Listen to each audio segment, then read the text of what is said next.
कारण आजचे जे मुख्यमंत्री आहेत, मी काल मुद्दामून प्रेस कॉन्फरन्स घेतली, माणसं कशी बदलतात बघा.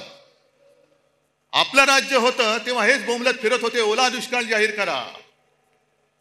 आणि आता ते मुख्यमंत्री झाल्यानंतर बोलतायत की ओला दुष्काळी संज्ञाच नाहीये. नसेल,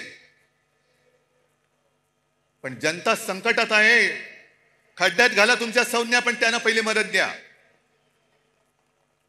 मी कालही बोललोय, आधीही बोललोय, आजही परत बोलतोय की सगळे निकष बाजूला ठेवा आणि ज्यांचं ज्यांचं नुकसान झाले त्या शेतकऱ्यांना हेक्टरी 50,000 रुपये मदत ही केलीच पाहिजे. ज्याप्रमाणे आपलं सरकार होतं तेव्हा मी कोणीही न मागता, कोणताही निकष न लावता शेतकऱ्यांची कर्जमुक्ती केली होती. काय निकष होते तेव्हा, पण माझं कर्तव्य म्हणून मी ते केलं होतं. आणि निवडणुकीच्या तोंडावरती नाही, तर एकमेव माझं अधिवेशन जे झालं होतं मुख्यमंत्री म्हणून नागपूरला, त्या पहिल्या नागपूरच्या अधिवेशनात मी कर्जमुक्ती जाहीर केली आणि कालबद्ध स्वरूपात ती पूर्ण करून दाखवली होती.